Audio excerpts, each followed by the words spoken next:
Pop Health Week on Healthcare Now Radio. I'm your co-host and executive producer, Greg Masters, the managing director of Health Innovation Media. Joining me in our state-of-the-art virtual studio is the co-founder and principal co-host of Pop Health Week, Fred Goldstein, who also serves as president of Accountable Health, LLC. We designed Pop Health Week as a conversational platform where industry leaders and stakeholders from various sectors, such as payers, providers, patient vendors, and regulatory communities, can converge to share best practices and strategies in population health. To connect with us, visit www.popupstudio.productions or follow and direct message me on Twitter via @GregMastersMPH, and remember that is Greg with a double G, or Fred Goldstein on Twitter via @FSGoldstein or www.accountablehealthllc.com. On today's show, our guest is John E. Frank, MD, Assistant Professor of Clinical Otolaryngology at Columbia University College of Physicians and Surgeons. Dr. Frank is the author of 2-Minute Warning, Winning at the Game of Male Hair Loss. And now, without further ado, I hand over the reins to Fred, so take it away. Thanks so much, Greg. And John, welcome to Pop Health Week. Great to be here. Yeah, it's a pleasure to get you on. I got a chance to meet you at the conference about a week or so ago. You closed it out with a great presentation. Why don't you start? Give us a little bit about your background. It was really great to meet you. I attend conferences, medical-based conferences from time to time, whether they're my own specialty. I'm originally, I'm a board-certified otolaryngologist, head and neck surgeon, and trained in skull-based surgery, where I did a fellowship and finished at Columbia University in New York. And was trained in facial plastic surgery, and I still maintain an appointment there. And then I've evolved from facial plastic surgery and skull-based surgery to hair restoration and treating all forms of hair restoration. Of course, as a facial specialist, I'm comfortable in my office. We're adept at eyebrow transplants and beard and mustache transplants, what comes across from time to time. And beyond that, I was a professional athlete in my younger days. And I'm originally so we're going in reverse chronological order. And then originally from Pittsburgh, Pennsylvania, where I grew up. I was one of 4 kids in a suburban Pittsburgh home, 3 sisters. And my father was a lawyer. My mother was a stay-home mom. And it was all about sports and hoping eventually to go to medical school. I was a big Pittsburgh Steelers fan and a Pittsburgh Pirates fan. And I ended up going to Ohio State on a football scholarship, was a Big Ten and All-American athlete there, and got into medical school. I was applying for a Rhodes Scholarship. Ohio State hadn't had a Rhodes Scholarship, and so I was one of the first in a batch of people that were being promoted for that, and got to the deep end of the interviews. And then the next year we actually produced a Rhodes Scholar. Wow. I went to medical school. Yeah, I went to medical school, was drafted into the NFL, and was doing an independent study program in medical school during my first year of the NFL, where the stars aligned. I was playing amongst the super of all superstars, Jerry Rice and Ronnie Lott and Joe Montana, and a whole cast of just gifted athletes. And we won a couple Super Bowls, and I was a 5-year career. And then I hung it up to go finish medical school and ultimately go into ENT. I have a home in Columbus, Ohio, and a practice in Columbus, and also a practice in New York City. And I'm a proud and loyal husband and father. That's awesome. So that's it in a nutshell. It's quite the nutshell. It takes quite a big shell to encompass all that. It's fascinating to think, going to medical school, I guess it's sort of virtually in a sense at that time, and at the same time playing in the NFL. Well, Ohio State has a really world-class clinical program for medical school. And I finished at Columbia, and throughout my dozen or so years of formal medical training, much of the clinical stuff I learned, and I'm on par. I think the surgical skills that I developed in my clinical acumen was at the highest level. it came with a lot of struggle and failure and such. But at the end, when I finally got into practice, boy, I was really special, and had a when I was practicing traditional medicine and ear, nose, and throat, and doing everything, and pediatric ear, nose, and throat, and cancers and facial plastic surgery. I really had a lot of skills, but a lot of the clinical things that I learned, the basics, the ABCs I learned in medical school at Ohio State. What was really nice about that program is they had an independent study program. So that first year of medical school is all classroom. And for people like me or that have other hobbies, they designed an independent study program, and I was allowed to play in the NFL and came back in the off seasons and studied the basic sciences, the microbiology, pharmacology, physiology, and behavioral sciences and things, all from textbooks, and occasional mentoring and things like that. But I was able to finish a year of that while playing in the NFL. Nowadays, there have been a couple people since me, but I think I may have been the first one to do that.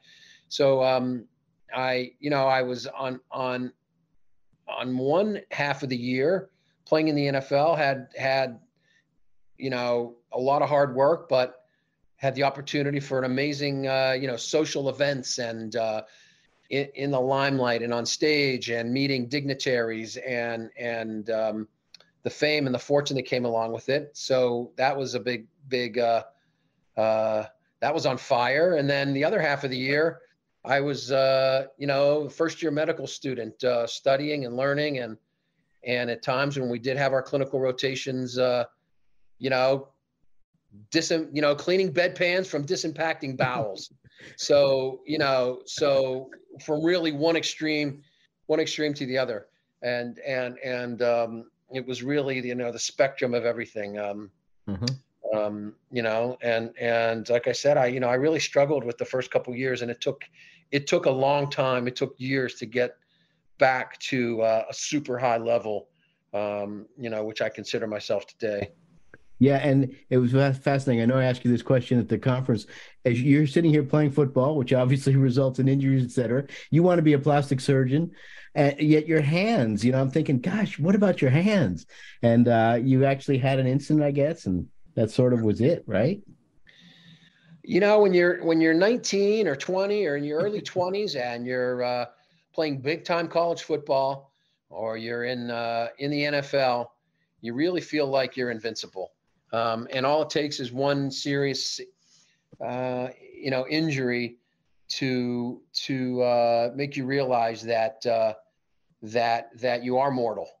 And I was very lucky that I never had that serious neck injury, which ultimately can leave somebody paralyzed. Something I have feared every time I tied my cleats and put on my helmet and shoulder pads. I always was aware that you're always one hit away from being in a wheelchair.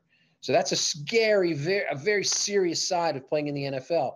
But I seem to be able to have good luck, and had my bruises and minor fractures, and if I could be so bold as to say a concussion here and a concussion there. But it wasn't until my 5th year in the NFL that I had a hand fracture, and they took me into the medical clinic right underneath. The time was Candlestick Stadium, is where the Niners used to play, and deep within the corridors underneath the stands, you could hear the fans stumping their feet above you. They had an X-ray machine. It must have been from one of the first X-ray machines from the early 20th century.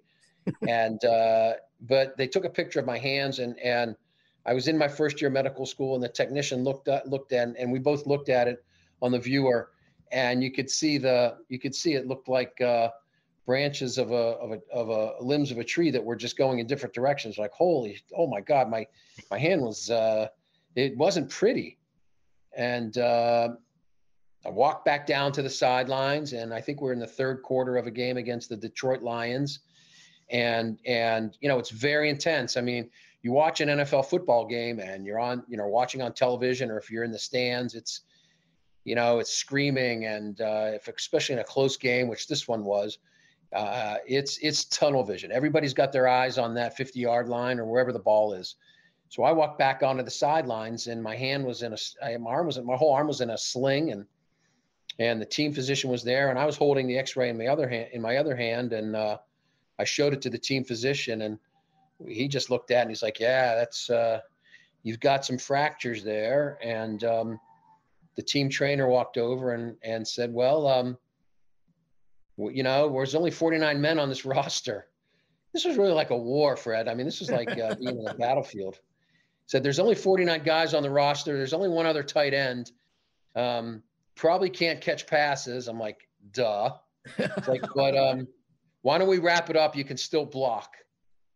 And I thought to myself, I had been through. By then, I was in my fourth season, so that's 4 years of my high school was a high level football, and Ohio State is that's almost like the NFL. And so I'd been through situations, sprain an ankle or hyperextend or tear, a little, just get back out there and play and forget about it. At this time, I saw that X-ray on the vision and in my mind's eye and the game, and I was and I was falling behind in medical school.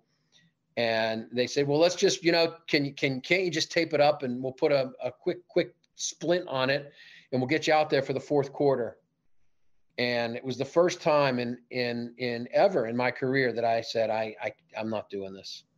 Wow. I'm not. And I had never once, Fred, I can't tell you how many times I was knocked down on the field, and I was never once, I never stayed on the field. It was just a personal sort of a personal obligation that I had to myself, a vow that I made. I was never going to ever lay down on a football field. And I mean, there was two times I can recall. Once I was playing in college against in Ohio State. We're playing Northwestern, which was, a team we always rolled. And so they had a little chip on their shoulder, I think. And I stretched out for a pass, and one of their safeties just put his shoulder down and hit me right in the solar plexus, right below my rib cage. And he caught me perfectly. And I fell on the ground, and honest to God, I could not catch a breath. And fortunately with the wide hash marks in college, we were only about 5 yards from our sideline. I just crawled on my hands and knees to the bench and passed out. It was like a battlefield. Wow. And so that was probably the hardest hit that I ever had. And there were other ones I knew so that still to this day, I probably have PTSD from just thinking back to that. And so, but there were other times when you had to get back out on the field. I came back. That was in the first half. I came back and played. But that incident with my hand fracture and falling behind in my medical studies was the writing was on the wall. Yeah. And I took that opportunity to say no. And I sat out the rest of the game. And then on that Monday or Tuesday morning, I was on a gurney getting ready for open reduction internal fixation of metacarpal fractures in my left hand. Wow. They put a couple pins in it, and I did play out the rest of the season after the cast came off. And sure enough, I was an integral part of that team. We won 6 of the remaining 7 games I played. And I think we got in on the wild card. We won all the playoff games, and we won the Super Bowl. And at that point, I was really at the top of my game.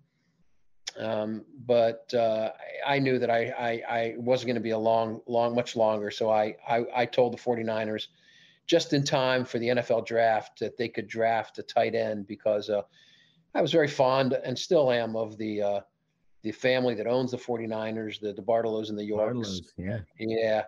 And and the whole team, I didn't want them to be hanging without a tight end. So they drafted a tight end, and once again, you're humbled. You talk about being humbled, as I was with that hand injury.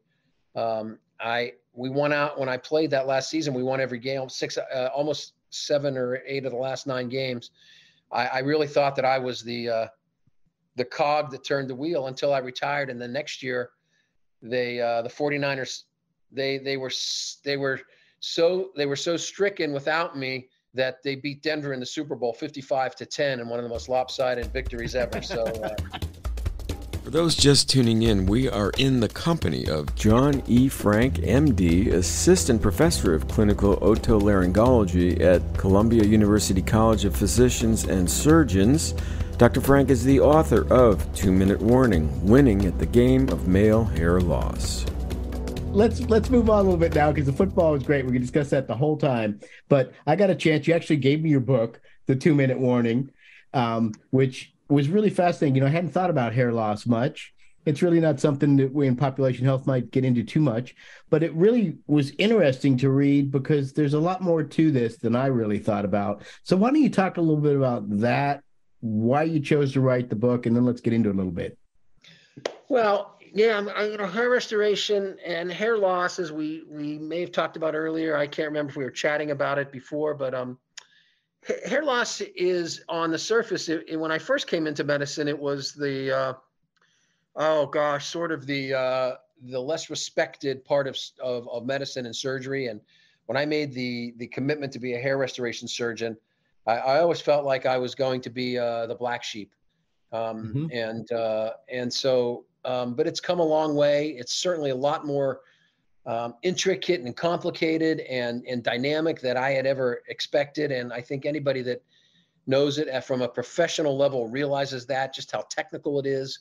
And beyond the actual mechanics and the technical aspects of doing hair transplant, hair loss is different than any other plastic surgery, I believe, in that the hair loss is ongoing. And so what you may look like today is probably going to be very different than what you're going to look like in 5, 10, 20, or however many years down the line. And it's so important to take that into consideration. And anybody that's suffering from hair loss and has researched it will certainly come across the majority of doctors and clinics offering free consultations for hair transplant. And these are really nothing more than sales jobs. And I say that with I say it confidently, but also realizing that may, offend many of my colleagues in the industry.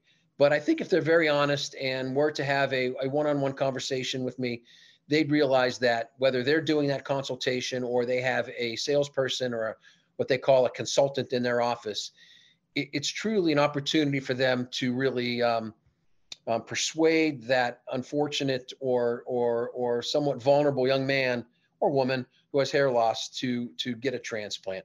And that's just not the way it should go. There really should be honest advice. We charge, it's not a lot of money, but just to keep things honest, we charge a small amount of money for that advice. And it keeps things, like I said, it keeps things honest and gives us a chance to explain if you may be a transplant candidate, because not everybody is. Everybody can get a transplant, and most of the clinics will try and transplant everybody that walks in their door. But it's my philosophy and my commitment to really give people just great advice. If a transplant seems like it's going to be helpful, and that's up to me because I've been doing it for 25 years and I get a sense for what somebody's going to look like down the line, then I'll recommend a transplant. And that could be a life-changing experience. It has been for many people. But for others, it can be a mistake, especially in younger guys, particularly under the age of 25. And I think the hair transplant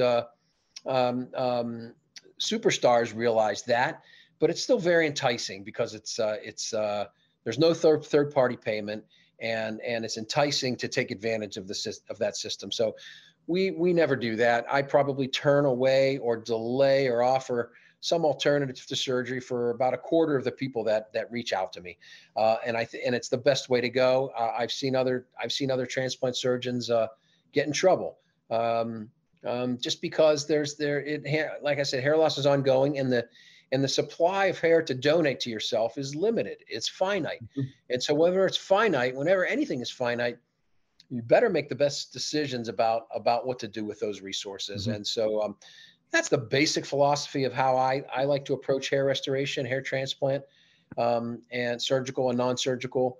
There's certainly some products. Many of the things on the market are snake oils and not going to help. But there are some things which do help. But that requires really intensive conversation, knowing about people, not just how they feel about themselves physically, but how they feel about themselves emotionally. and we start to talk about some of these lotions and posts. Some work, but again, it's a very personal topic, and it's a lot more than what most people would see on the surface. So it is intellectually stimulating. There are very highly technical things in the hair follicle when you get down to the basic science and the pathology and things. And we're still the bench researchers are certainly trying to make headway with hair multiplication and cloning and hair replication and things like that.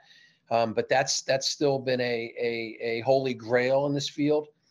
And there is technology. I'm just not a big fan of much of the technology that's out there because it tends to diminish the one-on-one care and sort of that high touch aspect of being a doctor, which I first and foremost take pride in being. Great. And, I should point out the book is called 2-Minute Warning, Winning the Game of Hair Loss. I left off that last part. So if you're looking for it, that's what it is. And also, you talked about this a little bit, was the idea of some of those things you can take beforehand. You sort of mentioned it, things like minoxidil or some of the others. Where are we with those? Do they work, these things, or what should people consider as they look at this? Well, I can tell you that in 25 years of being in this industry, the majority of that being a hair transplant surgeon, I've treated thousands, if not tens of thousands of hair loss sufferers. And I don't recall one moment where somebody's burst into my office excited that they've used minoxidil and it's been a big help to them. A topical minoxidil. In fact, most of the time they're saying it causes itchiness, flakiness, dandruff, irritation, patchy, sometimes seborrheic plaques can worsen. So that's a big eye opener. And it's somewhat risky for me to say that because it's a highly marketed and disseminated medicine. I'm not even going to tell the designer name because I don't want the drug companies on my backside for this, but I'm just being honest. It just doesn't work. I mean, there are some instances where maybe 1 in 1,000 where I see a particular thing where I'm like, let's put a little minoxidil and rub that on there a couple times a day for 6 months. But other than that, now we are going back to the tablets minoxidil, which was what it started out at until it was FDA approved back in 1983. When minoxidil was approved as a topical formula. Before that, it was a blood pressure medicine, and the people that were taking for blood pressure were retaining hair and all. I don't have the clinical data, but I've been starting to use it with my practice for the last year or so, and people seem to be reporting pretty well in the oral 2.5 milligrams. So that's the first thing because it's really the most eye-opening. And if there are dermatologists listening, they probably get it, and they might want to think twice about that knee-jerk reaction about saying, oh, it's just hair loss today. Okay, well, let me fill out your chart. Go take some minoxidil. I don't think they should be doing that. The other thing I like is now there's something very much in vogue in the last few years is born out of orthopedic surgery, joints and burns and general surgery is the platelet rich plasma, and so that can help with inflammation. Certainly shown that, I think, in joints, and we talked a little bit earlier, I think, in chatting about rheumatoid arthritis and things, and certainly with burn victims and things. The platelets, they have the growth factors, and they can have a direct impact on cellular growth. So that's great. That's exciting. Naturally, now people have been doing it for hair loss. I'm not a big fan of it, to be honest with you. I just haven't seen it working that well. It may help for a few months, but then every 6 months, you're going to have to come in and get your blood drawn and get somewhat uncomfortable injections, and it may help a little bit, but it's certainly not going. And this is, I really want to be unbiased, but I just being honest, that's just not going to give you if you have a bald spot, it's not going to put a follicle in there like a transplant will. And minoxidil oral, the tablets aren't going to do that. The other thing is somewhat a little bit of a controversial medicine, finasteride, also known as Propecia. I mean, the stuff works. So if you don't believe me and you think that I'm self-serving by telling you that minoxidil doesn't work, trust me, finasteride works. Unfortunately, it's got maybe a little bit of an overblown reputation. for some of the things that can happen in younger men in their intimate lives. But for guys my age and over 35, I haven't seen that many side effects, and I see it working, and it's a tremendous resource, and sometimes a supplement to transplants, or sometimes a substitution for transplants. Again, nothing will put hair in your scalp like putting hair in your scalp. But for just thickening some of the hair you have, then finasteride is a nice alternative. The other thing I like is laser, low-level laser light therapy. I found that I have a laser cap, which I wear, and sort of a spokesman for that company, or I'm a distributor of their prescription grade lasers. I wear one. I like it. I never thought I'd see the day where the FDA would approve red light laser in the red spectrum for hair growth, but it seems to increase the battery. Inside the cell, there's, if you go back to your biology class, and there's the AMP, which needs oxygen, and not going to get into all those technical details, but there's an ADP, the diphosphate, which goes to a triphosphate, and so I think the laser turns some of that electrical energy into biological energy, and so I wear one. I like it. Those are really the main things. Now, there are certainly dozens of other scalp conditions which you'd really just have to be seen by somebody competent in the field. Yeah. Sometimes there are some conditions which just aren't treatable, and I can't tell you how many times I've seen these untreatable conditions getting $15,000 and $20,000 hair transplants that just aren't going to work for them. Right. So the majority of times the hair loss is male pattern baldness, but you should never ever agree to a hair transplant or let yourself be talked into one without seeing a doctor. Well, that's fantastic. We've sort of hit up on the end of this now, John, but it's just like other things in medicine. You want to find somebody who really knows what they're doing and understand the full situation. So thanks so much for joining us this week on Pop Health Week. It's been a pleasure. It's really my pleasure, Fred. It's so nice meeting you, and I appreciate your good questions, and thank you very much. It's my pleasure. And back to you, Greg. And there you have it, folks. That is the final word on today's broadcast. I extend my heartfelt thanks to John E. Frank, MD, Assistant Professor of Clinical Otolaryngology at Columbia University College of Physicians and Surgeons, for his insights today. If you find our work at Pop Health Week engaging, please show your support by liking the show on your preferred podcast platform. Share it with your colleagues and subscribe to stay updated with new episodes as they're posted. We stream live on Healthcare Now Radio weekdays 5:30 a.m., 1:30 p.m., and 9:30 p.m. Eastern. And for our friends on the West Coast, that's 2:30 a.m., 10:30 a.m., and 6:30 p.m. Pacific. From Pop Health Week, my co-host Fred Goldstein and myself, Greg Masters, we urge you all to stay safe, and until next time, farewell.